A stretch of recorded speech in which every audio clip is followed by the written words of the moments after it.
I thought we'd have a very quick first impression of the new Flysky Noble NB4 Pro. This is the Pro version that's only just recently been released, and this one's shipped to me, and I thought I'd show you the first looks. So first up, it arrives in this really flash hard case, lockable pins. Who uses these locks? I think if someone's going to steal it, they're going to steal the whole damn case, but whatever. So let's have a look inside. So it's either soundproof or batter-proof foam. I think it's probably the latter. So there's obligatory stickers, 2 sets. Let's chuck them away for now. So let's have a closer look up. First up, let's have a look at this control. This is really impressive. See all the silver bits on there? That's not silver plastic. That is all metal. And for the most part it's CNC aluminium. So one of the features that you may be familiar with there that I just skipped past on these Flysky Noble transmitters is that they're designed for left and right handers, so they can go either way depending on what's most comfortable for you. So for a typical right hand control and for a left hand control. So now that we've got that out of the way, we've got a massive big screen here, and this is a color screen. It runs proprietary Flysky software, so I'm used to quadcopters running OpenTX and open source software, but this runs a proprietary one, which I'll come to later on. As you can see up here, there is a cell phone holder. When I get further into view, I'll see about the capabilities for connecting to this controller via Bluetooth and displaying some telemetry items, but right now I think that'll be useful for filming. So attaching your phone here and using the film function on that. Looking at the controller itself, very, very smooth trigger. I'll have a look at the specs, but I wonder if that's a Hall effect gimbal in there, or a Hall effect system in there. It's got controls for days, more than I'm ever going to need. So there's a simple on-off switch here, which would be interesting for a handbrake function and something like the Armour Infraction or Felony or even the EX07 that I've got. There's a 3-position switch here, 2 variable channels here, another 3-position switch over this side. These are just a continuations from them on the other side. Another single switch there. Interestingly, on the steering wheel control, switch there, switch there. I don't know, do you have RC cars with sequential drives? Maybe, that's a paddle shift. And these here feel like so left, right, up, down, and click as well. So a bit like a PlayStation control. But anyway, a whole set of controls there. So I don't know if you're ever going to use those racing, obviously. You're pretty much going to be running 2 channels, and I'll come to that in a bit. But yeah, more than enough controls for crawlers, winches, multiple wheel steering, gearboxes, anything you could possibly imagine. So let's have a look further in the case and look at the other options out here. Let's put that down to the side. So this, which slots onto the bottom of the case, is a lithium-ion battery.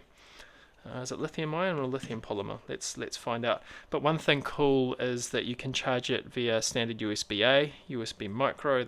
It's not USB-C. And that's just checking the charge state of it there. So that's telling me that's green, which just means it's charged up. Now, what's cool, I will skip to this, I found before, is this. It's not a record, it's not vinyl, but you plug it in there, and of course, it's got wireless charging. So as you can probably tell, this goes onto the base of your control, it slides on like this. I'm going to make a mess of it. I'll do this later, and then you can charge it just by sitting it on top of its pad like that. Look, I'm not expecting this to run out of battery anytime quick, so probably a bit of a gimmick, who knows, but it's nice to have nonetheless. Why not? There's a spare steering wheel. These are plastic. I think this might be the only silver plastic part on this car. Yeah, that is plastic. Oh well, I don't think it's missing anything from not being metal. Here's the receiver. It's a FGR4B, so this is running the Flysky AFDHS3 protocol, which has support for telemetry, has support for multiple channels, probably through an iBus or S-Bus type of system, and very, very low latency. So I'll come to that in a moment once we've gone through all the rest of the parts. And this black box that I've pulled out here, just tons of spares. So there's an additional receiver, this one with multiple PWM channels, 1, 2, 3, 4, 5, 6, 7, 8. And there's some further telemetry on there. I'll get into that further in the view. And then this box is just chock full of additional CNC parts for replacement. There's additional springs there with that allow you to change the steering and the trigger for different spring tensions to suit your particular style. Spare trigger, another spare trigger. So that's different triggers with or braking levers with different thickness, probably to suit the size of your fingers. If you happen to have sausage fingers, there's a trigger there. That looks like probably one of the internal parts around one of the steering. Keyring. And additional mounts for the phone holder that we saw before. Allen keys. Spare foam for the steering wheel. Additional grip thickness. Took me ages to figure this. These came with a Flysky FSGT5 as well. And USB cables and additional knobs, so that must be one of the knobs on the control itself. Anyway, so one thing quickly I know with this is it does up to 18 channels. Who in their right mind is going to use 18 channels on a Surface radio? Whatever, it's got them there, and you obviously there's clearly control for everything if you've got a memory like that. What is more interesting for those of us who are only interested in 2 channels, particularly racing, if you drop down to 2 channels, it has extremely low latency. So I'll when I get further into the review, when we actually read it, I'll give you some more detail on what that latency is, but it is extremely low. So they did this similarly with Quadcopter when they released additional firmwares, that you could drop the latency on your quadcopter to get extremely low, so that between the signal that's being generated from the transmitter to receiving at your transmitter, without all the extra channels, they use that extra bandwidth for additional speed. I'm probably getting my terminology a wee bit wrong there, but in essence, the fewer the channels you run, the faster it can transmit and receive on the other end, so that you get extremely quick response. Now, I'm not probably enough of a racer to recognize that, but for those of you out there that are, I think that would be well appreciated. On a quadcopter, I can tell. Quadcopters got 100 miles per hour, up to 100 miles per hour in their racing, so the speed that you're traveling, you can notice a latency.